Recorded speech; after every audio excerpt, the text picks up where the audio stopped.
नमस्कार साथियों, कैसे हैं आप सब। आज है 28 मार्च 2023 और हम लोग श्री गणेश करेंगे 28 मार्च 2023 की दैनिक समसामयिकी का। दोस्तों बहुत ही महत्वपूर्ण क्लास होगी आपके लिए।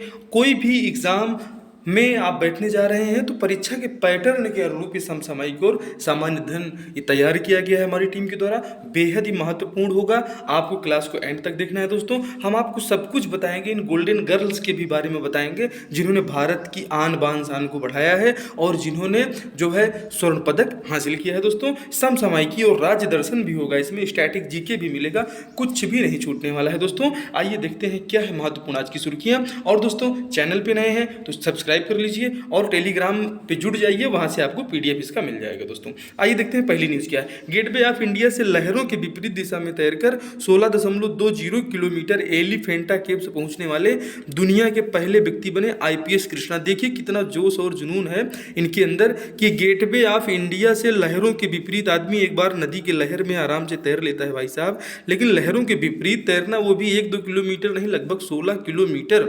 ये दोस्तों कहां से कहां तक आए हैं कि ये गेट वे ऑफ इंडिया से एलिफेंटा केव्स तक आए हैं। 16 किलोमीटर की इन्होंने दूरी तय की है और ये ऐसा करने वाले दुनिया के पहले व्यक्ति बन गए हैं। और ऊपर से क्या है, इंडियन पुलिस सर्विस के हैं। देखिए कि मतलब से एजुकेशन भी कितना है इनके अंदर, और उस एजुकेशन से इन्होंने पढ़ाई लिखाई तैयारी की और आईपीएस बनने के बाद आप देखिए कि ये इतने अच्छे तैराक भी हैं। इसके बारे में हम आपको पूरा बताते हैं। दोस्तों इन्होंने आईपीएस अधिकारी कृष्णा ने क्या किया है भाई साहब कि गेटवे ऑफ इंडिया से, ये मुंबई में स्थित है आप लोग जानते हैं, 5 घंटे 26 मिनट में एलिफेंटा केव्स पहुंचे और उन्होंने इस दौरान लहरों के विपरीत दिशा में 16.20 किलोमीटर की तैराकी की।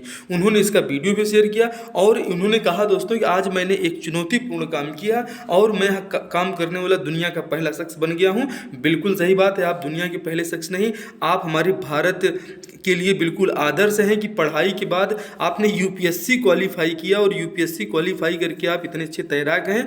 आपको बारंबार बधाई आईपीएस कृष्णा जी को, ऐसा करने वाले भारत नहीं, इन्हें दुनिया के पहले व्यक्ति बन गए हैं। अगली न्यूज़ देखिए, बेहद ही खास है। सेंचुरियन में खेले गए दक्षिण अफ्रीका वेस्ट इंडीज के मध्य T20 इंटरनेशनल में सबसे बड़े रन चेस के रिकॉर्ड के साथ टूटे कई रिकॉर्ड। कितने रिकॉर्ड टूटे भाई साहब? बहुत सारे रिकॉर्ड टूटे हैं, सबके बारे में हम आपको एक एक करके बताएंगे। दोस्तों दक्षिण अफ्रीका और वेस्ट इंडीज के मध्य कुल 12 रिकॉर्ड ये जो दोस्तों टूटे हैं। कौन कौन से रिकॉर्ड हैं ये दोस्तों? ये सेंचुरियन में मैच खेला गया था, दूसरा T20, और इसमें कम से कम 12 रिकॉर्ड टूटे जो है। कौन कौन से? मैच में किसी T20 इंटरनेशनल के मुकाबले में सर्वाधिक रनों का रिकॉर्ड बना। कितना? 517 रन टोटल बने T20 मैच में, ये भी एक रिकॉर्ड है। दोस्तों मैच में 81 चौके लगे, जो किसी T20 मैच में सर्वाधिक, मतलब सबसे ज़्यादा चौके भी लगे इसी T20 मैच में। तो बताइए कि एग्जाम में आएगा कि नहीं आएगा? 100% आएगा भाई साहब। और इसके अलावा दोस्तों दोनों टीमों ने T20 इतिहास में अपना सर्वोच्च स्कोर दर्ज किया। आइए सब कुछ बताते हैं क्या क्या इन्होंने किया है। दोस्तों सबसे महत्वपूर्ण बात है कि highest successful run chase south Africa ने किया है, 259 रन बनाया है, ठीक है। और हाईएस्ट टोटल जो वेस्ट इंडीज़ ने दिया था 258 रन का टारगेट दिया था और उसको साउथ अफ्रीका ने 259 रन बना के पूरा कर लिया। दोस्तों highest total by south Africa का भी ये हाईएस्ट टोटल है 259 रन। और most run aggregate in T20 आप जानते हैं कि 517 रन इसमें टोटल जो है बने हैं, ये सर्वाधिक रनों का भी रिकॉर्ड है। सबसे ज़्यादा चौके भी लगे, टोटल 81 चौके, और सबसे ज़्यादा छक्के भी लगे, टोटल 35। तो ये 2020 मैच बेहद ही महत्वपूर्ण है दोस्तों। और most run from boundary in A20 दोस्तों 394 रन मात्र चौके से आए। और फास्टेस्ट T20 100 बाई ये वेस्ट इंडियन, जिनका नाम है आपके जॉनसन चार्ल्स जो है, इन्होंने मात्र 39 बॉल में क्या बनाया? T20 की सबसे फास्टेस्ट, सबसे कम गेंदों में सेंचुरी कौन बनाया है? तो ये आप जॉनसन चार्ल्स को याद रखेंगे। सबसे ज़्यादा जो है दोस्तों फास्टेस्ट T20 50 कौन बनाया? तो ये क्विंटन डिकॉक ने बनाया, मात्र 15 बॉल में 50 रन बना देना। भाई साहब वाकई में बहुत लाजवाब ये मैच था, देखने लायक का मैच है ये। दोस्तों guest power play total by a full member जो है, तो दोस्तों 102 नंबर जो है पहले पावर प्ले में भी बना, इसको भी आपको ध्यान रखना है। और 200 रन पहले 13.5 ओवर में पूरा हो गए, ये भी एक रिकॉर्ड है। और most run in the first 10 over 149 run पहले 10 ओवर में बना है। इतने रिकॉर्ड भाई साहब बने हैं, इसका स्क्रीनशॉट लेके रख लीजिए, एग्जाम में जरूर पूछा जाएगा। एक बार इसको आप जरूर जो है रिवाइज जरूर कर लीजिएगा। दोस्तों, रक्षा मंत्रालय के प्रशासनिक नियंत्रण में कार्यरत नवरत्न कंपनी सार्वजनिक क्षेत्र के उपक्रम भारत इलेक्ट्रॉनिक्स लिमिटेड ने रक्षा मंत्री को सौंपा 224 करोड़ के लाभांश का चेक। दोस्तों, BEL इसे आपको याद रखना है, ये मात्र एक ऐसी कंपनी है जो रक्षा मंत्रालय के प्रशासनिक नियंत्रण में है। ठीक है भाई साहब, तो यह पूछा जा सकता है कि ऐसी कौन सी नवरत्न कंपनी है सार्वजनिक उपक्रम क्षेत्र की जो रक्षा मंत्रालय के अधीन में आती है। तो ये BEL को याद रखिएगा, इसका फुल फॉर्म हो जाए भारत इलेक्ट्रॉनिक्स लिमिटेड। ये जो है रक्षा मंत्री या रक्षा मंत्रालय के अंडर में आता है और रक्षा मंत्री जिन्होंने इसका लाभांश दिया है 224 करोड़ का। तो इसमें एग्जाम के लिए इंपॉर्टेंट हो जाता है कि ऐसी कौन सी कंपनी है जो रक्षा मंत्रालय के अधीन में आती है। तो BEL है जो सार्वजनिक क्षेत्र की हमारी कंपनी है। आगे देखिए दोस्तों, भारत की G20 की अध्यक्षता के तहत व्यापार एवं निवेश कार्य समूह की पहली बैठक 28 से 30 मार्च को मुंबई में होगी। ये आप देख लीजिए, बेहद ही महत्वपूर्ण है। ये प्रेस कॉन्फ्रेंस हुई दोस्तों और इसमें first trade investment working group की जो है पहली मीटिंग कहाँ हो रही है, ये मुंबई में हो रही है। और आप जानते हैं G20 की यहाँ पे आ गया है, तो G20 के 2023 में अध्यक्ष कौन है, तो हमारा इंडिया है, इसे आप याद रखिएगा। आपकी बार अध्यक्ष कौन है, भारत है। इस बार की आपसे थीम पूछ लिया जाए तो वन वर्ल्ड वन फ्यूचर, ठीक है, और वन नेशन आपको याद रखना है। वन अर्थ, इसे आप कर लीजिएगा, वन अर्थ वन फ्यूचर, और इन्हें आपको वासुदेव कुटुंबकम वाला पूरा लाइन है, ठीक है, वन अर्थ वन फ्यूचर, इसे आपको याद रखना है। आगे देखते हैं, महत्वपूर्ण होगा दीनदयाल उपाध्याय ग्रामीण कौशल्य योजना जो है दोस्तों, इसके तहत 31,067 ग्रामीण युवाओं को 10,000 प्रति माह के वेतन पर प्रशिक्षित करने का कार्यक्रम है। ये बहुत ही महत्वपूर्ण योजना है, इसके बारे में आपको जानना चाहिए। और इसके तहत क्या है दोस्तों कि कोई सरकारी नौकरी नहीं है, इसमें प्राइवेट कंपनियों के साथ में MOU हुआ है, ठीक है, एक समझौता हुआ है। उस समझौते के तहत दोस्तों 31,000 ग्रामीण युवाओं को 10,000 प्रति महीने जो है इनको वेतन भी दिया जाएगा और इसमें इनको प्रशिक्षित भी किया जाएगा। तो आप अगर ग्रामीण हैं और जो है बेरोजगार हैं तो आप जो है इसमें जरूर आ जाइए, पहले एक रोजगार तो मिल जाए आपको, और जब आप इसमें प्रशिक्षण प्राप्त कर लेंगे तो बहुत ज़्यादा पैसे आपको इन्हीं जो है कंपनियों में जिनके साथ MOU हुआ है उसमें आपको मिलने लगेंगे। दीनदयाल उपाध्याय ग्रामीण कौशल योजना के तहत क्या किया जा रहा है, तो प्राइवेट कंपनियों से MOU करके लगभग 31,000 लोगों को क्या जो है रोजगार प्रमाण पत्र इनको दिया जाएगा, इनको रोजगार मिलेगा, 10,000 रुपये महीने तनख्वाह भी मिलेगी। दोस्तों, ये बेहद ही महत्वपूर्ण है। आप लोग जो है मेरी क्लास को देख रहे हैं तो कहीं ना कहीं रेलवे में जो है आप रेलवे स्टेशन पे गए होंगे, वहाँ पे एक प्यारी सी आवाज़ सुनाई देती है, कृपया ध्यान दीजिए। तो वो जो कृपया ध्यान दीजिए, रेलवे में जितनी भी आवाज़ पूरे भारत में चल रही हैं उसको बोलने वाली कौन है भैया, तो सरला चौधरी को आपको याद रखना है। ये हमने इसलिए लिया है कि सरला चौधरी की आवाज़ ही है remember the voice that echoes in our minds wheel regarding our train journey. हम लोग ट्रेन यात्रा के दौरान में ये जो करते हैं, देखते हैं, सुनते हैं, कृपया ध्यान दीजिए, टिडिंग टिडिंग होता है, नींद भी लगी रहती है तो नींद उचट जाती है, और वहाँ पे मैडम बोलती हैं, इनका नाम है सरला चौधरी, इन्हें आपको याद रखना है। कृपया ध्यान दीजिए, जो आता है रेलवे स्टेशन में ये इन्हीं की आवाज़, ये अनुराधा पौडवाल की आवाज़ नहीं है। दोस्तों, राजस्थान के स्वास्थ्य का अधिकार विधेयक को लेकर सरकारी और प्राइवेट डॉक्टर्स ने किया हड़ताल और हिंसक प्रदर्शन। ये आप प्रदर्शन देख रहे हैं, ये दोस्तों जो है राजस्थान में हो रहा है। और राजस्थान की सरकार ने ये विधेयक तो वाकई में बहुत अच्छा है, लेकिन जो सरकारी डॉक्टर लोग हैं इनको दिक्कत हो रही है, चूँकि इनकी जेब से पैसा देना पड़ेगा, मुझे तो ऐसा लग रहा है। लेकिन स्वास्थ्य का अधिकार विधेयक एक ऐसा विधेयक है भाई साहब, इसको आप जान लीजिए, और इसको भारत के सभी राज्यों में लागू करना चाहिए। यदि आप बीमार ज़्यादा हो गए हैं और पैसे आपके पास नहीं हैं तो ये आपका अधिकार होगा कि आपको कोई भी डॉक्टर मना नहीं कर सकता, वो इलाज करेगा। और इसके लिए जो भीड़ है, जो प्रदर्शन हो रहे हैं ना, ये डॉक्टरों के जिनकी जेब से जाने वाला है। भाई सरकार आपको पैसा देगी, स्वास्थ्य का अधिकार तो है ही, लेकिन सरकार आपको उसके लिए और भी बजट की व्यवस्था करेगी। तो इस प्रकार से इनको नहीं करना चाहिए था, ठीक है। लेकिन ये राजस्थान सरकार, कांग्रेस सरकार का बहुत अच्छा निर्णय, स्वास्थ्य का अधिकार, जैसे आपको जीवन जीने का अधिकार है, वैसे अगर आप बीमार हो जाएं तो इसको भी मौलिक अधिकार ही बना देना चाहिए कि किसी भी व्यक्ति को इलाज का तो अधिकार होना चाहिए, उसके पास पैसा हो या ना हो। बहुत ही महत्वपूर्ण योजना है और राजस्थान सरकार को बारंबार बधाई।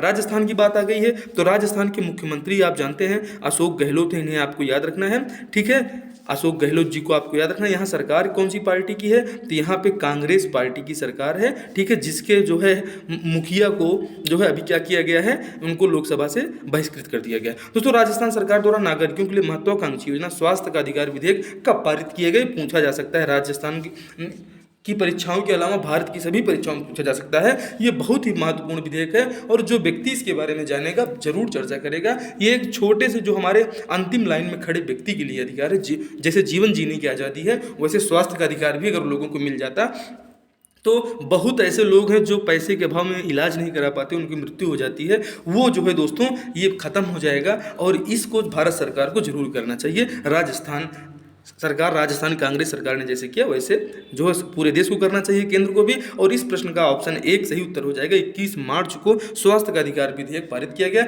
लेकिन इसका इतना विरोध डॉक्टर लोग ही कर रहे हैं भाई साहब। आगे देखिए, विश्व विरासत स्थल में शामिल होने के लिए भारत के 52 नवीन स्थल विश्व विरासत की स्थायी सूची में नामित। दोस्तों जो विश्व विरासत स्थल में कोई जगह शामिल होती है तो पहले उसे 1 साल के लिए अस्थायी सूची में रख दिया जाता है। तो पहले हमारे 52 नवीन स्थलों को 1 साल के लिए अस्थायी सूची में रख दिया गया है। और जब आगे हम आपको बताएंगे जो है जब ये 1 साल पूरा हो जाएगा तो 52 नवीन स्थल हमारे भारत के विश्व विरासत स्थल में और शामिल हो जाएंगे। दोस्तों वर्तमान में केंद्र संरक्षित स्मारक और स्थलों की कुल संख्या कितनी है? जो हमारी केंद्र सरकार इसका जो संरक्षण कर रही है और संवर्धन हमारी राज्य सरकारें भी कर रही हैं, तो इन ऐसे कितने स्थल हैं अभी वर्तमान भारत में? तो ये 3696 टोटल स्थल हैं केंद्र के द्वारा संरक्षित स्मारकों की संख्या या स्थलों की संख्या है। दोस्तों 28 साल जेल में बिताने के बाद सुप्रीम कोर्ट ने घटना के समय नाबालिग पाकर किया रिहा।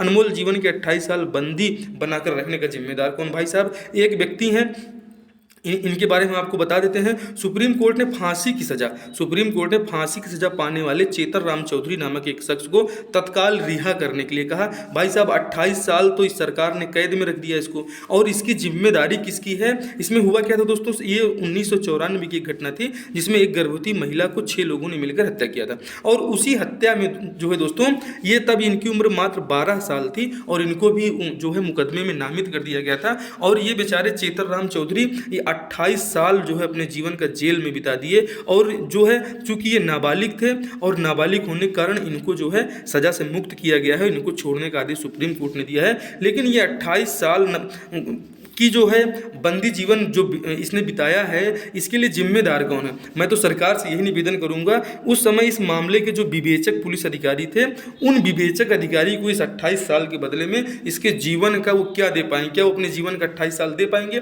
कोई न कोई सब इंस्पेक्टर या इंस्पेक्टर रैंक अधिकारी उसका विवेचना किया होगा। और जो विवेचना किया है तो क्या उस समय उनके जो है आंखों में पट्टी बंधी थी, जैसे कानून क्या आंखों में पट्टी बंधी है? एक नाबालिग व्यक्ति को भी आप जो है उसमें दोषी करार दे रहे हो, वो बंदा नाबालिग है। तो भाई साहब उसने तो ऐसा किया नहीं होगा। टोटल 6 लोग मिलके जो है उन्होंने ये कृत्य किया, मर्डर जैसा। तो भाई साहब उसमें इन चीज़ों को जरूर ध्यान देना चाहिए कि जो हमारे आज के विवेचक हैं और आप भी जो है पुलिस अधिकारी बनने जा रहे हैं, सब इंस्पेक्टर बनने जा रहे हैं, ऐसी विवेचना आपको मिलेंगे जब आप 2 स्टार लगा लेंगे। तो जब 2 स्टार लगा लेंगे भाई साहब तो विवेचना पूरी तरह से निष्पक्ष होकर करना चाहिए और इसमें जो सही सजा के दोषी हैं उनको सजा मिले और निर्दोषों को 100 दोषी छूट जाएं लेकिन एक निर्दोष नहीं जेल जाना चाहिए। ऐसा नियम जो है खाली ये क्या है, जुमले हैं, जुमलेबाजी है भाई साहब। यहाँ निर्दोष लोग कितनी ज़्यादा जेल काट रहे हैं इसे आपको ध्यान देना है। तो इसको हमने इसलिए लिया भाई साहब कि ये जो है इसमें परिवर्तन होना चाहिए कि आखिर में कोई एक नियम तो होगा कि निर्दोष व्यक्ति जो जेल काट रहे हैं, निर्दोष व्यक्तियों के लिए भी तो कुछ होना चाहिए कि वो निर्दोष हैं। और यदि वो निर्दोष साबित, देखो 28 साल बाद हो रहे हैं निर्दोष साबित। एक मामले में जो है अभी आपने देखा था 20 साल की सजा पूरी करने के बाद उसको छोड़ा गया और उसको निर्दोष पाया गया। तो ये हमारे न्यायतंत्र की विफलता है, न्यायपालिका की विफलता है। न्यायपालिका खाली अब राहुल गांधी जैसे मामलों में ज़्यादा तेजी दिखा सकती है, ठीक है, लेकिन और जो मामले हैं ऐसे लोगों के मामले हैं। आप देखिए कि पूरी कांग्रेस बोल रही काला दिवस मना रही, किस पे? कांग्रेस के राहुल गांधी का जब निष्कासन हुआ। भाई साहब ये काला दिवस आप जब लालू जी का निष्कासन हुआ था तब मनाने क्यों नहीं आए थे? जब हमारे आजम खान जी का निष्कासन हुआ था तब आप मनाने क्यों नहीं आए थे? ऐसे कितने विधायक और लोकसभा सांसद पड़े हैं जिनकी सदस्यता रद्द की गई है लेकिन उसमें तो कोई काला दिवस नहीं मनाया गया। तो व्यक्ति विशेष के लिए संविधान बदल दिया जाए, ये अच्छी बात नहीं है। वायुसेना, थल सेना और नौसेना में 1 लाख मतलब करीब 1.5 लाख पद खाली हैं भाई साहब। ये कितने जो है मतलब शर्म की बात है कि आपका ये देखिए, ये हमारे आन बान शान और इसके लिए हमारे युवाओं के लिए खुशखबरी है जो भी तैयारी कर रहे हैं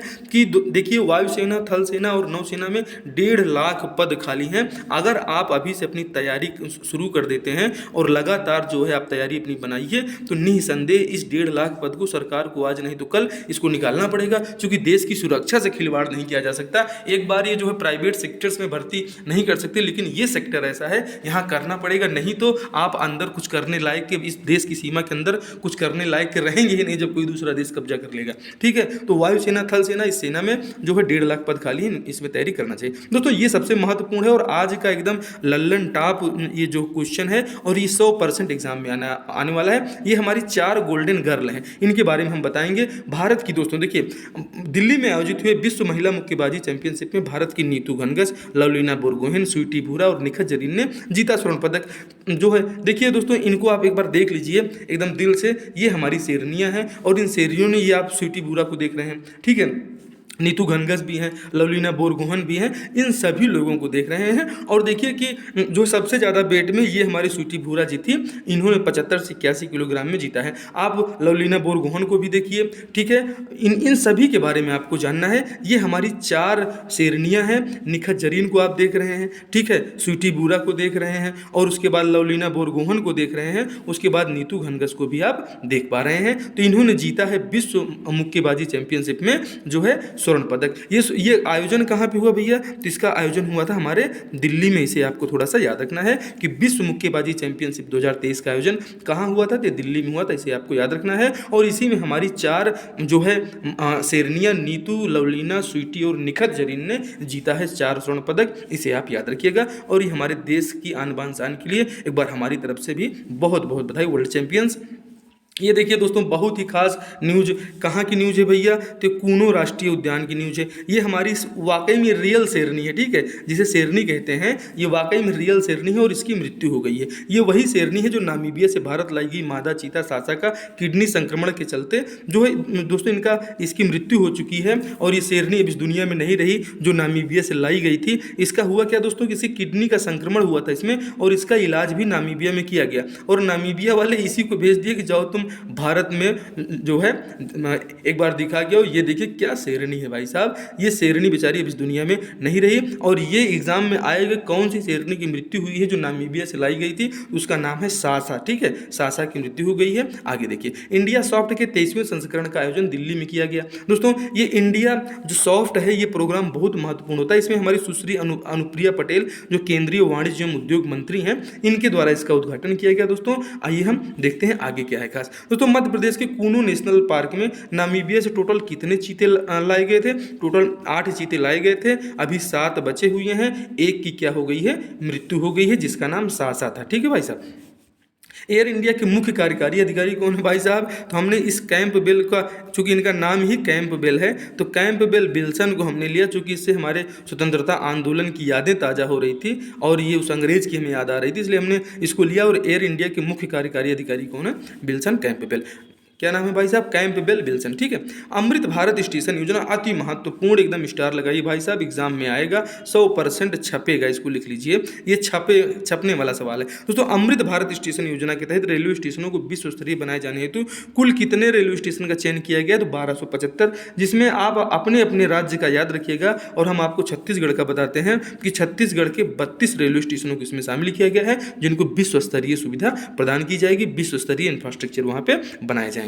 आगे देखिए दोस्तों, अब आपको हम बताते चल रहे हैं कि मुक्केबाजों ने हमारे किसको किसको हरा के जीता है, क्योंकि यही एग्जाम में पूछा जाएगा कि भारतीय महिला मुक्केबाज स्वीटी बुरा ने महिला विश्व मुक्केबाजी चैंपियनशिप 2023 में 75 से 81 किलोग्राम भार वर्ग में चीन की लीना बैंग को हराकर स्वर्ण पदक जीता है। तो इन्होंने किसको हराया? तो चीन की जो लीना बैंग है, ये लीना को आप याद रखिएगा, लीना बैंग को इन्होंने क्या किया? हरा दिया है। लीना बैंग को हराकर जो है हमारी स्वीटी ने क्या जीता है? स्वर्ण पदक जीता है। और इस स्वीटी का मुक्का पड़ जाएगा भाई साहब ना, डोले सोले आप देख रहे हैं ना, हालत खराब हो जाएगी। ठीक है।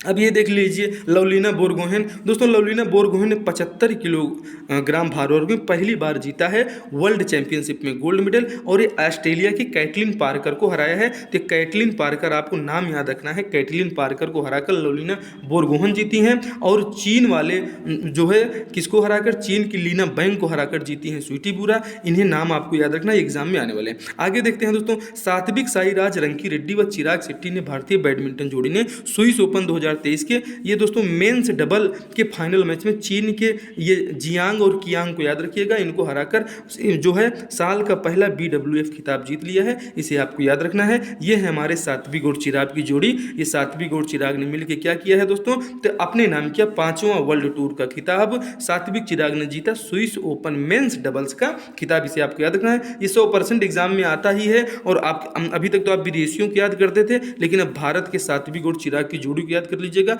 स्विस बैडमिंटन जो है इन्होंने मेंस का जीत लिया है। ठीक है, आगे बढ़ते हैं दोस्तों। दिल्ली कैपिटल्स को हराकर मुंबई बनी पहले वीमेंस प्रीमियर लीग। आप जानते हैं कि हमारी जो BPL है, WPL जो हमारी है वुमेन्स प्रीमियर लीग, इसका जो इसमें 5 टीमों ने टोटल भाग लिया था और इस 5 टीमों में फाइनल मैच हुआ दिल्ली कैपिटल्स और मुंबई के बीच में, जो है कहाँ पे हुआ था, तो ये मुंबई के बेब्रोन स्टेडियम में हुआ था, इसे आपको याद रखना है। मुंबई में इसका फाइनल मैच खेला गया था और इस फाइनल मैच में विजेता कौन रही, तो मुंबई इंडियंस इसकी विजेता रहे। आपसे पूछ लिया जाए मुंबई इंडियंस महिला टीम की कप्तान कौन है, तो हरमनप्रीत कौर को भी आपको याद रखना है। आगे देखिए, इसरो द्वारा आंध्र प्रदेश के श्रीहरिकोटा स्थित सतीश धवन अंतरिक्ष केंद्र से LBM रॉकेट 3 से ब्रिटानिया ग्रुप कंपनी OneWeb के 36 रॉकेट लॉन्च किए। अति महत्वपूर्ण है, इसमें महत्वपूर्ण सबसे ज़्यादा ये हो जाता है भाई साहब कि भारतीय अंतरिक्ष अनुसंधान संगठन, ये है इसरो का फुल फॉर्म। सबसे पहले तो आप ये इतना याद कर लीजिए, इसरो का फुल फॉर्म क्या है, इंडियन स्पेस रिसर्च ऑर्गेनाइजेशन। ये अंग्रेजी में हो जाएगा, हिंदी में हो जाएगा भारतीय अंतरिक्ष अनुसंधान संगठन। दोस्तों इन्होंने अब तक के सबसे बड़ा लॉन्च व्हीकल हमारा कौन है, उसका नाम है मार्क 3, जिसे हम LMB 3 कहते हैं। ठीक है, मार्क 3 LMBM 3, इसने क्या किया, OneWeb इंडिया 2 की लॉन्चिंग करते हुए 36 उपग्रहों को अंतरिक्ष में भेजा है। ये कहाँ से भेजा है भैया, तो सतीश धवन अंतरिक्ष केंद्र से भेजा है। ये कहाँ स्थित है, तो श्रीहरिकोटा में स्थित है। श्रीहरिकोटा कहाँ स्थित है, तो आंध्र प्रदेश में स्थित है। ये प्रश्न पूछे जाते हैं, सतीश धवन अंतरिक्ष केंद्र कहाँ है, तो श्रीहरिकोटा में। अब यही नहीं पता होता है कि श्रीहरिकोटा कहाँ है, तो श्रीहरिकोटा आंध्र प्रदेश में है। दोस्तों इसमें 43.5 मीटर लंबी रॉकेट को इन्होंने भेजा है, इसे आपको याद रखना है जो है। और इसमें 450 किलोमीटर की दूरी पृथ्वी की निचली कक्षा में ये लेकर गया है। ये हमारा है जो है मार्क 3, जिसे LBM 3 के नाम से भी जाना जाता है, इसे आपको याद रखना है। दोस्तों भारत ने दूसरी बार जीता महिला विश्व मुक्केबाजी चैंपियनशिप में 4 गोल्ड। क्योंकि आप जानते हैं कि 2006 में जो मुकाबला हुआ था, 2006 में हमने जीता था। ठीक है, और उसके बाद अभी ये है, आप यहाँ पे देख पा रहे होंगे कि भारत ने दूसरी बार महिला विश्व मुक्केबाजी चैंपियनशिप में जीते 4 स्वर्ण पदक। पहली बार कब जीते थे, तो दोस्तों 2006 में भारत ने पहली बार जो है महिला विश्व कप मुक्केबाजी में एक सीजन में 4 स्वर्ण पदक जीते थे। कब जीते थे, वर्ष 2006 में। और दोस्तों MC मैरी कॉम को याद रखिएगा, वो अकेले ही 6 बार जो है वर्ल्ड चैंपियन रह चुकी हैं, इसको भी आपको थोड़ा सा याद रखना है। दोस्तों वीमेंस वर्ल्ड बॉक्सिंग चैंपियनशिप 2023 के 50 किलोग्राम भार वर्ग में भारत की निखत जरीन ने किसे हराकर स्वर्ण पदक जीता है, तो इनका नाम है ताम एन गुयन। ये वियतनाम की रहने वाली, इन्हें आपको याद रखना है।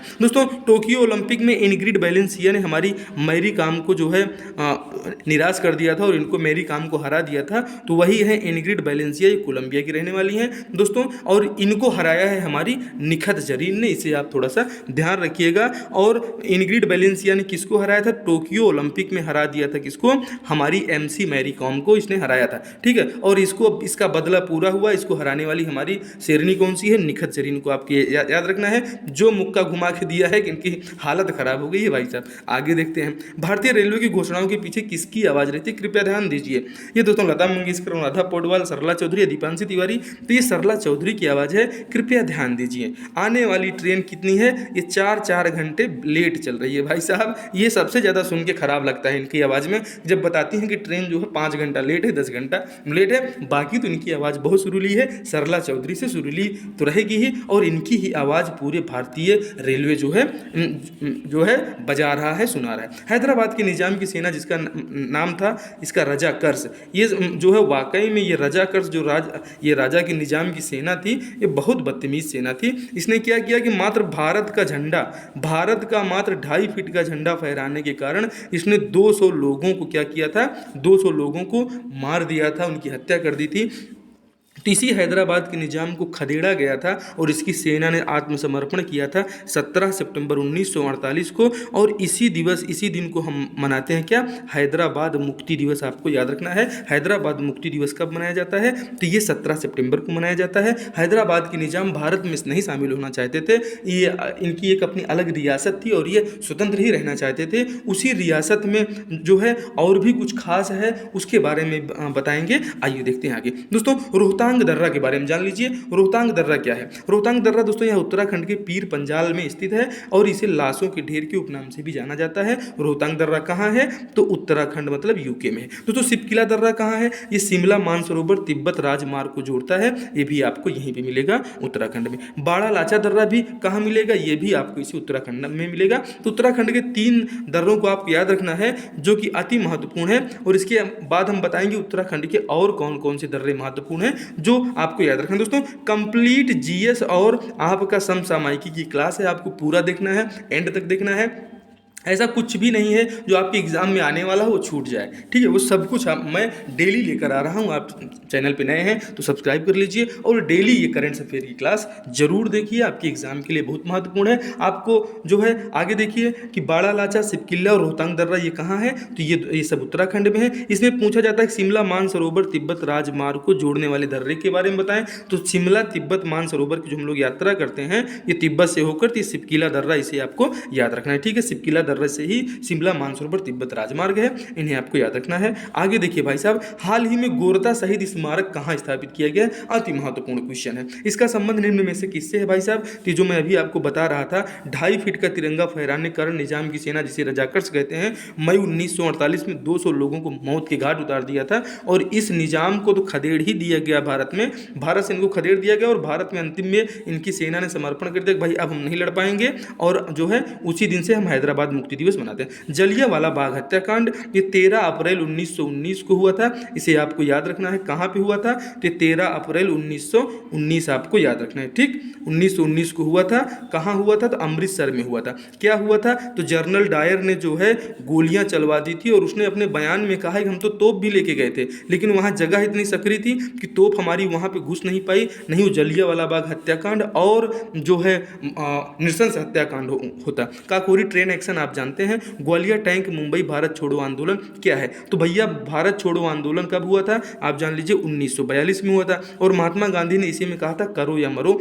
काकोरी ट्रेन एक्शन आप जानते हैं 1925 में उत्तर प्रदेश के गोरखपुर के पास वाली घटना को कहते हैं। इससे पहले काकोरी ट्रेन डकैती कहते थे, लेकिन योगी सरकार उत्तर प्रदेश में योगी आदित्यनाथ ने इसका नाम बदलकर जो है काकोरी ट्रेन एक्शन कर दिया है। ग्वालियर टैंक मुंबई ये कई बार एग्जाम में आया है, यहीं से भारत छोड़ो आंदोलन की शुरुआत हुई थी, इसे आपको ध्यान रखना है। हाल ही में केंद्रीय गृह मंत्री श्री अमित शाह द्वारा गोरता शहीद स्मारक कहाँ पर स्थापित किया है, जिसके बारे में हम चर्चा कर रहे थे, तो कर्नाटक में स्थापित हुआ, इसे आपको याद रखना है। तेलंगाना सरकार हैदराबाद मुक्ति दिवस कब मनाती है भैया, अभी हमने आपको बताया 17 सितंबर को क्या मनाया जाता है, तेलंगाना सरकार द्वारा हैदराबाद मुक्ति दिवस, आपको इसे याद रखना है। तो सिंधु नदी का उद्गम कई बार एग्जाम में है, कहां से हुआ है, क्योंकि बहुत फेमस नदी है, तो इसका उद्गम वही जो मानसरोवर हम लोग तिब्बत जाने लगते हैं, तिब्बत जो है जाने के लिए हम कौन सा दर्रा पकड़ते हैं, हमने अभी आपको बताया था। इसमें एक बार आप देख लीजिए कि सिपकिला दर्रा से हम लोग कहाँ जाते हैं, मानसरोवर की यात्रा करते हैं। तो जब हम लोग सिपकिला दर्रा से निकलते हैं भाई साहब,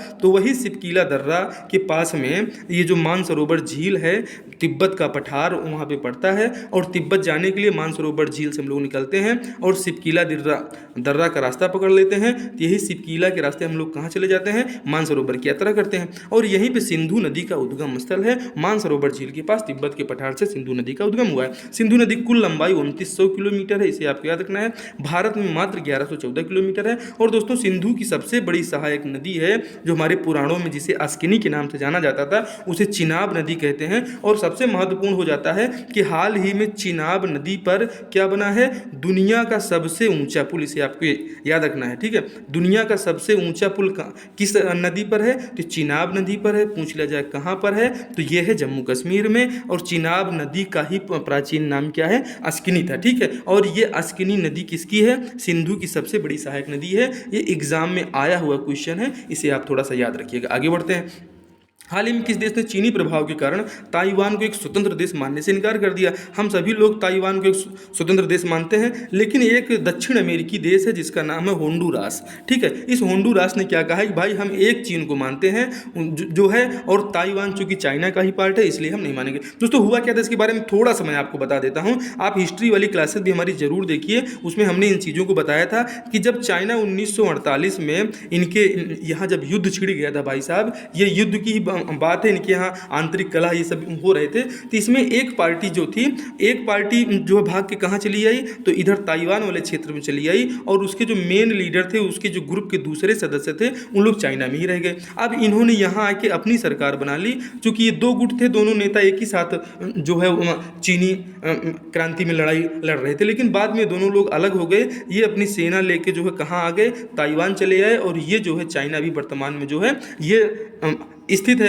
अब चाइना किसके प्रभाव में रहा, तो चाइना रसिया के प्रभाव में रहा, और ये जो ताइवान है ये अमेरिका के प्रभाव में चला गया। इसलिए अमेरिका इसकी सुरक्षा की गारंटी लेता है, और चाइना बोलता है बेटा हम जब तक तोड़ेंगे नहीं तब तक छोड़ेंगे नहीं तुमको। ठीक है, आगे देखिए सरदार सरोवर परियोजना। ये सरदार सरोवर परियोजना बेहद महत्वपूर्ण है, नर्मदा नदी पर है दोस्तों। इससे हमारे 4 राज्य लाभान्वित होते हैं, गुजरात, मध्य प्रदेश, राजस्थान और महाराष्ट्र। ये वही परियोजना है जिसका पहला ईंट जो है किसने रखा था, पंडित जवाहरलाल नेहरू। पंडित जवाहरलाल नेहरू जी भारत के पहले प्रधानमंत्री और स्वतंत्रता आंदोलन में सक्रिय सदस्य, मुख्य भूमिका निभाने वाले व्यक्ति हैं पंडित जवाहरलाल नेहरू, और इन्हीं के परिवार के लोग हैं जो भी गांधी टाइटल से चल रहे हैं। काश अगर नेहरू टाइटल से चलते तो अभी तक और आगे रहते, लेकिन क्या है नेहरू टाइटल खत्म हो गया इंदिरा गांधी के लव अफेयर में। चूंकि इंदिरा गांधी जी ने प्रेम विवाह किया किससे, फिरोज भाई से, और फिरोज भाई को जो है गांधी जी ने अपना उपनाम दिया, तो फिरोज भाई क्या हो गए, फिरोज गांधी हो गए। और फिरोज गांधी के बच्चे जो है राजीव और संजय गांधी हुए, और उन्हीं राजीव के जो प्रधानमंत्री भी बने, और उनके पुत्र हैं राहुल गांधी जी, जिनको लोकसभा से भी बहिष्कृत कर दिया गया है। ये वाकई में देखिए भारतीय नियम के तहत तो सही हुआ है, लेकिन ये राहुल गांधी जी हमारे स्वतंत्रता आंदोलन में सहयोग करने वाले पंडित जवाहरलाल नेहरू के परिवार के लोग हैं, और ये हमारे इलाहाबाद में इनका घर है। कहाँ है, तो जो आनंद भवन है ये राहुल गांधी का ही घर है। ठीक है भैया, ये आनंद भवन किसका घर है, ये आनंद भवन राहुल गांधी का ही घर है, सोनिया जी का घर है। सोनिया का जो घर है वो आनंद भवन प्रयागराज वाला ही है, इसे आपको याद रखना है दोस्तों। इंदिरा सागर परियोजना कहाँ पे संचालित हो रही है, तो इंदिरा सागर परियोजना खंडवा मध्य प्रदेश में संचालित है। नदी पूछा जाएगा नर्मदा बताइएगा, और ये नर्मदा नदी दोस्तों ऐसी है कि सतपुड़ा पर्वत और विंध्याचल पर्वत के बीच में बहती है, इसे आपको याद रखिएगा। ठीक है, जो है विंध्याचल पर्वत और सतपुड़ा पर्वत के बीच में बहने वाली नदी कोई है तो यही नर्मदा नदी है। ठीक है, नर्मदा नदी को आपको याद रखना है। और सबसे खास बात नर्मदा नदी की ये है कि ये भाई साहब डेल्टा का निर्माण नहीं करती है, ज्वार नद मुख बनाती है। स्टार लगा के रखिए, ये सब एग्जाम में पूछे गए प्रश्न हैं, इन्हें आपको जो है रिवाइज करते हुए चलना है। दोस्तों हाल ही में किस राज्य सरकार ने माइनॉरिटीज या अल्पसंख्यकों के 4% आरक्षण को समाप्त कर दिया, तो भैया 4% जो इनका अलग से आरक्षण था इसको एंड करके इन्होंने क्या कर दिया है, इनको EWS कैटेगरी में रख दिया है कि आप आर्थिक रूप से कमजोर में आइए। तो गलत तो कुछ नहीं किया है, लेकिन कर्नाटक में जो है इसका विरोध बहुत तगड़ा हो रहा है, और इसे आप थोड़ा सा याद रखिएगा। जलोढ़ मिट्टी क्या होती है भाई साहब, मिट्टी से प्रश्न ये आए हुए हैं। जलोढ़ मिट्टी भारत की सबसे उपजाऊ मिट्टी है, और भारत में सर्वाधिक क्षेत्र में पाई जाने वाली कोई मिट्टी है तो उसका नाम है जलोढ़ मिट्टी, को आपको याद रखना है। ये भारत के सर्वाधिक क्षेत्र में पाई जाती है। दोस्तों खादर क्या होता है, तो जो नवीन जलोढ़ मिट्टी होती है उसी को खादर मिट्टी कहते हैं। और बांगर किसे कहते हैं, ये प्रश्न आए हुए हैं, आप इसमें स्टार लगा लीजिए भाई साहब। ये प्रश्न आए हुए हैं, गंगा नदी बेसिन के उत्तरीय मैदान में पाई जाने वाली जो पुरानी जलोढ़ मिट्टी होती है उसी को बांगर कहते हैं, और जो नवीन जलोढ़ मिट्टी होती है उसे खादर कहते हैं। और जलोढ़ मिट्टी जो होती है भारत में सबसे ज़्यादा उपजाऊ और सर्वाधिक क्षेत्र में पाई जाने वाली मिट्टी है। तो ये पूरी स्लाइड ही स्टार है भाई साहब, इसे लगा के रखिए, और इसे लगाएंगे याद कर लेंगे तो जाहिर सी बात है आपके कंधों पर ये सुशोभित होने वाले हैं। जय हिंद जय भारत करते हुए आगे बढ़ेंगे आप। दोस्तों आगे देखिए, लाल पीली मिट्टी का निर्माण किससे होता है, क्रिस्टलीय कायांतरित चट्टानों से होता है लाल पीली मिट्टी का निर्माण। और लेटेराइट मिट्टी दोस्तों ऐसी मिट्टी होती है इसमें उच्च अम्लता के कारण ये हमारे कृषि के लिए उपयुक्त नहीं होती। ये प्रश्न पूछे गए हैं, ठीक है भाई साहब, इसीलिए हम इसको आपको यहाँ रिवाइज करा रहे हैं। लाल पीली मिट्टी का निर्माण किससे होता है, क्रिस्टलीय एवं कायांतरित चट्टानों से होता है। लेटेराइट मिट्टी क्या होती है, या उच्च अम्लता के कारण कृषि के लिए अनुपयुक्त, मतलब इसमें अगर आप गेहूं की फसल उगाना चाहेंगे तो गेहूं की फसल नहीं हो पाएगी। ठीक है, आप इसमें धान की फसल उगाना चाहेंगे तो धान की फसल फसल नहीं हो पाएगी। और आप कहीं श्री अन्न उगाना चाहें तो भाई साहब मैं मोटा अनाज क्यों नहीं कह रहा हूँ, चूंकि जो है इसका मोटे अनाजों को नाम दे दिया गया है श्री अन्न, ठीक है भाई साहब, क्योंकि हमारे पूर्वज लोग श्री अन्न को खाते थे तो उन्हीं मोटे अनाजों को कहा जाता है श्री अन्न। और 2023 मिलेट्स ईयर घोषित किया गया है, किसके लिए, तो मोटे अनाजों का वर्ष किसे कहा जाएगा, तो मोटे अनाजों का वर्ष कौन सा है, 2023 है, इसे आपको याद रखना है। मोटे अनाजों का वर्ष 2023, मोटे अनाजों को नाम दिया गया है श्री अन्न, इसे भी आपको याद रखना है। ठीक है, आगे बढ़ते हैं भाई साहब। काली मिट्टी क्या होती है, काली मिट्टी बेसाल्ट लावा के उपक्षय के कारण इसका निर्माण होता है। काली मिट्टी का निर्माण कैसे होता है, बेसाल्ट और लावा के उपक्षय से काली मिट्टी का निर्माण हुआ है। रेगुर मिट्टी की बात कर लिया जाए तो इसी काली मिट्टी को जो है जिसका दूसरा नाम होता है रेगुर, इसी काली मिट्टी को रेगुर के नाम से भी जानते हैं हम लोग। दोस्तों मध्य प्रदेश के पश्चिमी भाग, मालवा का पठार, दक्कन का पठार। अब ये पूछ लिया जाए दक्कन टाइप की चीज कहाँ है, तो मतलब इसको महाराष्ट्र से आप लिंक करके रखिएगा, महाराष्ट्र में पड़ेगा। दक्कन का पठार, मालवा का पठार, ये दक्कन का पठार आपका महाराष्ट्र में है, और यहाँ पे आप देख रहे हैं मध्य प्रदेश के पश्चिमी भाग और मालवा के पठार व दक्कन के पठार में। यही जो दक्कन पठार ये महाराष्ट्र में है, इसलिए मैं आपको इसको हाईलाइट कर रहा हूँ, हिंट कर रहा हूँ। ठीक है, इस भागों में पाई जाती है कौन सी, तो काली मिट्टी कहाँ पाई जाती है आपसे पूछा जाएगा तो बता दीजिएगा कि मध्य प्रदेश के पश्चिमी भाग में, मालवा के पठार में और दक्कन के पठार मतलब महाराष्ट्र वाले रीजन में भी काली मिट्टी पाई जाती है। इसीलिए काली मिट्टी का निर्माण बेसाल्ट लावा के उपक्षय से हुआ है। काली मिट्टी को रेगुर मिट्टी के नाम से भी जानते हैं। मध्य प्रदेश के मालवा का पठार और दक्कन के पठार वाले रीजन में पाई जाती है, इसे आपको याद रखना है। चाय व कॉफी के लिए अधिकतम पौधे कौन सी मिट्टी में लगाए जाते हैं, पर्वतीय मिट्टी में लगाए जाते हैं। भारत में जंगली मिट्टी का संबंध दक्कन शैलों से है। ये सब प्रश्न आए हुए हैं, मैं आपसे बता रहा हूं, इसे आप याद कर लीजिए कि साइलेंट घाटी केरल में ही है। और पिनरई विजयन को आप याद रखिएगा, जो है वहां के कौन है, सीएम साहब हैं। ठीक है भाई साहब, केरल अति महत्वपूर्ण है, इसके बारे में भी हम आपको बताएंगे। उत्तराखंड के कुमाऊं पहाड़ियों में स्थित है क्या, तो यही उत्तराखंड में 3 दर्रे और आपको याद रखना है, माना, नीति, लिपुलेख। ठीक है, माना दर्रा, नीति दर्रा, लिपुलेख दर्रा, ये सब कहाँ है, ये उत्तराखंड में है। जैसे आपने देखा कि मानसरोवर की यात्रा आप सिपकिला दर्रे से होकर करेंगे। ठीक है, तो इसे आपको याद रखना है। भाई साहब, दिल्ली में हो रहे महिला मुक्केबाजी चैंपियनशिप 2023 में लवलीना बोरगोहन ने किसे हराकर स्वर्ण पदक जीता है, तो दोस्तों इन्होंने कैटलिन पार्कर को हराकर स्वर्ण पदक जीता है, इसे आपको थोड़ा सा याद रखना है। पहले वीमेंस प्रीमियर लीग की विजेता टीम मुंबई इंडियंस की कप्तान कौन है, ये आपको बताना है। तो जो इसका सही उत्तर हो जाएगा भाई साहब, इसकी कप्तान कौन है, तो हरमनप्रीत कौर आपको याद रखना है। इन्होंने जो है हमारा जो वुमेन्स प्रीमियर लीग है इसका खिताब जो है मुंबई को जितवा भी दिया है। ठीक है, आगे बढ़िए भाई साहब। न दुख न तकलीफ तो क्या खाक मजा है जीने में, बड़े बड़े तूफान थम जाते हैं जब आग लगी हो सीने में। चलिए बताइए कि WPL का पहला फाइनल मैच किन किन टीमों के बीच में खेला गया, तो दिल्ली कैपिटल्स और मुंबई इंडियंस के बीच में खेला गया, इसे आपको याद रखना है। समस्तपुर पश्चिम बिहार कहाँ है, रायबरेली उत्तर प्रदेश में है, इसे आप याद रखिएगा। यहीं पे एक अमेठी में हमारे आरिफ भाई सारस पाए थे, उसी सारस के चक्कर में ये समस्तपुर पश्चिम बिहार चर्चा में है, रायबरेली उत्तर प्रदेश में है। तो भारतीय महिला मुक्केबाज स्वीटी बुरा ने महिला विश्व मुक्केबाजी चैंपियनशिप 2023 में किसे हराकर जीता है, तो लीना बैंक को हराकर जीता है, इसे आपको याद रखना है। इनोवेशन इंडेक्स में कौन सा राज्य पहले स्थान पर है, कर्नाटक है, ऑप्शन ए का आपका सही हो जाएगा। यदि मुद्रा स्फीति, ये जो अर्थशास्त्र का क्वेश्चन है, यदि मुद्रा की आपूर्ति स्थिर है और मुद्रा की मांग में वृद्धि आए तो क्या स्थिति उत्पन्न होगी भैया, हमें ब्याज दरों में क्या करना पड़ेगा, जब मुद्रा की मांग में वृद्धि आएगी तो ब्याज दर में हमें वृद्धि कर देना पड़ेगा। सूती वस्त्रों की राजधानी मुंबई कहते हैं, पूर्व का बोस्टन अहमदाबाद को कहते हैं, उत्तर भारत का मैनचेस्टर कानपुर कहते हैं, ये आपको याद ही है। दोस्तों बेंगलुरु को सरोवरों मतलब तालाब का शहर बनाने और सैकड़ों झीलों का निर्माण करने का जो है श्रेय किसको जाता है, तो हमारे जो नांद प्रभु कैंप गौड़ा जी हैं, ये कैंप गौड़ा जी को जाता है। बेंगलुरु आप जान ही रहे हैं, कर्नाटक वाला एरिया। ठीक भाई साहब, दुनिया में सबसे ज़्यादा मोबाइल बनाने वाले देशों में भारत कौन से स्थान पर भैया, तो भारत इस समय दूसरे स्थान पर है, ऑप्शन 2 आपका सही हो जाएगा। ठीक है, आगे देखिए, दुनिया भर में नवीकरणीय ऊर्जा के क्षेत्र में भारत जो है कौन से स्थान पर है, तो भारत चौथे स्थान पर है, इसे भी थोड़ा सा आपको याद रखना है। इनोवेशन ये नवीकरणीय ऊर्जा के क्षेत्र में। दोस्तों सिक्किम में स्थित नाथुला दर्रा, दोस्तों सिक्किम में जो नाथुला दर्रा स्थित है ये सिक्किम को चीन से जोड़ देता है। ठीक है भाई साहब, अब देखिए उधर उत्तराखंड से भी चाइना जुड़ रहा है, इधर सिक्किम से भी चाइना जुड़ रहा है। और जो जेलेलिप दर्रा है, ये हम लोग दार्जिलिंग जब घूमने जाते हैं भाई साहब, तो दार्जिलिंग घूमने के लिए जेलेपला दर्रा पड़ेंगे। जब आपको दार्जिलिंग जाना होगा, दार्जिलिंग वाली चाय पीना होगा भाई साहब, तो ये चाय पीने के लिए आपको जेलेपला दर्रा से होकर जाना पड़ेगा। दार्जिलिंग जो है जाने के लिए इसी रास्ते से हम लोग जाते हैं, और सिपकिला दर्रा से हम लोग मानसरोवर की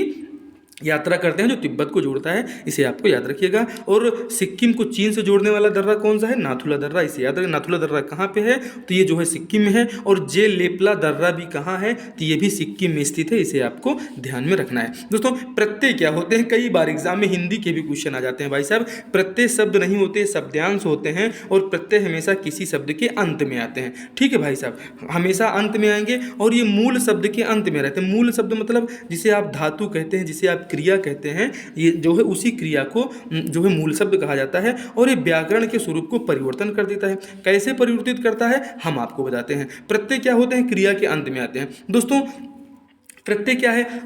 उसे क्रिया के अंत में जो प्रत्यय आते हैं उन्हें कृत प्रत्यय कहते हैं। और कृत प्रत्ययों से के मेल से बने शब्द को कृदंत कहा जाता है, और ये एग्जाम में पूछा जाता है। अब जैसे मूल धातु आपकी कौन सी है? मूल शब्द आपका है गाना। ठीक है, ये गाना क्या है? आपका मूल शब्द है। और इसी में अगर वाला जो है प्रत्यय लगा दिया जाए, अब ये वाला कहाँ आ रहा है आप देखिए, तो ये लास्ट में आ रहा है, तो ये हो गया आपका गाने वाला। ठीक है, होना क्या है? ये मूल शब्द है। अगर होना में हार प्रत्यय लगा दिया जाए तो बच्चा आपका होनहार हो जाएगा। और नी प्रत्यय, ये एग्जाम में आया हुआ है। नी प्रत्यय आपसे पूछ ले जाए कि नयन जो है, नयन में कौन सा प्रत्यय है, तो बताना। इसमें कुछ दिख ही नहीं रहा भाई साहब, हम बताएं किसको? इसमें नी जो है क्या है? ये मूल धातु है नी, और इसमें प्रत्यय अन लगा है, जिससे बनता है नयन। आपको याद रखना है, अन प्रत्यय से नयन।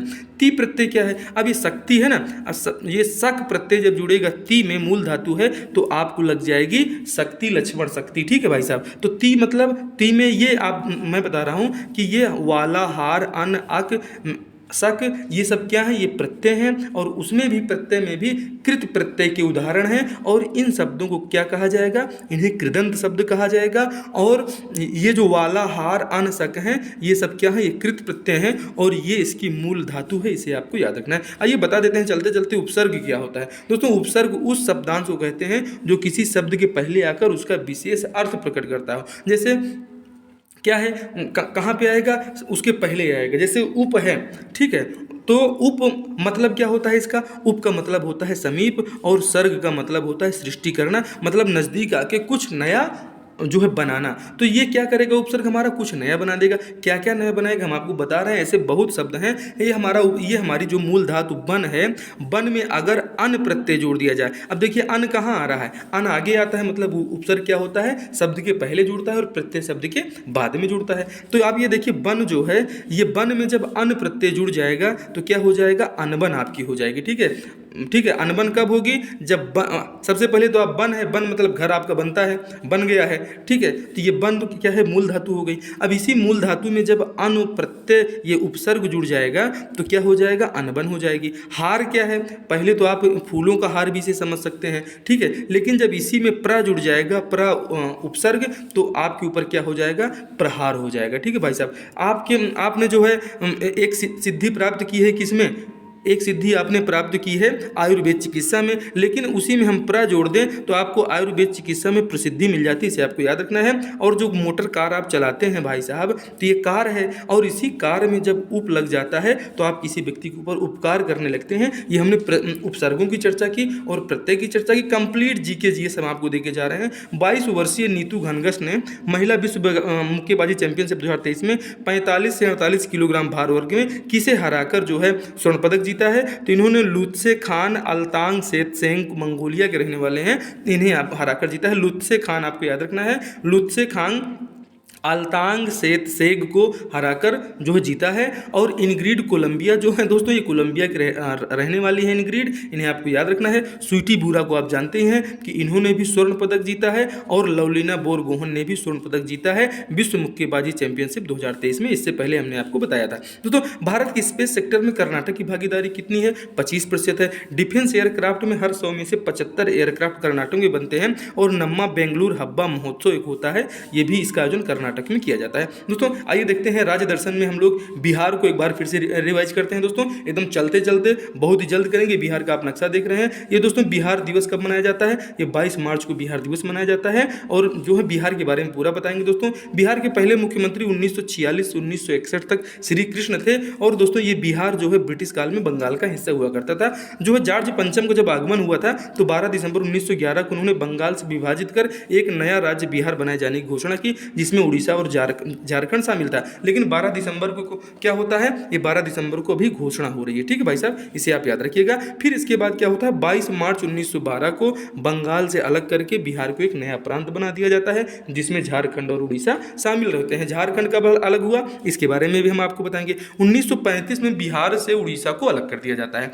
ठीक है, और इसी उड़ीसा, चूंकि ये जब अलग किया गया जिसका नाम उड़ीसा था, और उसके बाद इसके नाम में क्या परिवर्तन कर दिया गया और इसका नाम ओडिशा हो गया, तब इसे भी आपको याद रखना है। ठीक है, ये दोनों चीज़ आपको याद रखना है। जब इस राज्य की स्थापना हुई तब इसका नाम उड़ीसा था। ठीक है, उड़जाईसा, और अभी ओडिशा हो गया है भाई साहब। 15 नवंबर और 1 नवंबर, 9 नवंबर और ये 15 नवंबर आपको याद रखना है। 1 नवंबर को आपको याद रखना है हमारा सीजी छत्तीसगढ़, 9 नवंबर को उत्तराखंड बना, और 15 नवंबर को बना है बिहार से अलग होकर झारखंड। इसे आपको याद रखना है। जो छत्तीसगढ़ किससे अलग होकर बना है, तो ये मध्य प्रदेश से अलग होकर बना है, और उसके बाद उत्तराखंड किससे अलग होकर बना है, तो उत्तर प्रदेश से अलग होकर उत्तराखंड बना है। ये आपको याद रखना है। आगे बढ़ते हैं, बेहद ही महत्वपूर्ण क्लास है। भारत के उत्तर पूर्व हिस्से में बसा बिहार राज्य का स्थापना दिवस कब मनाते हैं, 22 मार्च को मनाते हैं। इसे आप याद रखिएगा। तो बिहार के भी वर्तमान में मुख्यमंत्री नीतीश कुमार जी हैं। बिहार में 243 जो है विधानसभा सीट है, लोकसभा 40 सीट है। पहले मुख्यमंत्री श्री कृष्ण को आपको याद ही रखना है।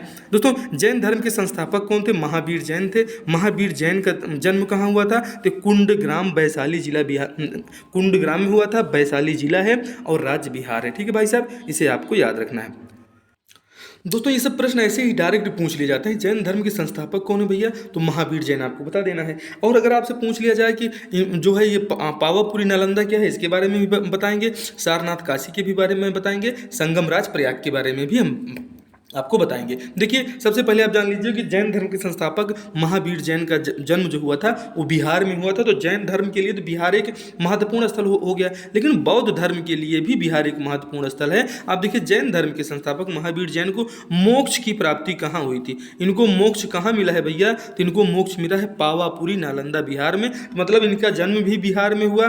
जैन धर्म के संस्थापक का जन्म बिहार में होता है और उनकी मृत्यु भी बिहार में होती है। ठीक है, अब हम देख लेते हैं बिहार के लाला जो है हमारे बौद्ध एवं जैन धर्म के केंद्र के तौर पर जाने वाले एक राज्य है। कौन सा राज्य है, तो बिहार राज्य है, जो बौद्ध धर्म और जैन धर्म दोनों का केंद्र माना जाता है। दोस्तों, बौद्ध धर्म के संस्थापक गौतम बुद्ध जी को निर्वाण की प्राप्ति कहाँ हुई थी भैया, तो यही है बोध गया। ठीक है, ये भी बिहार में ही आपको मिलेगा।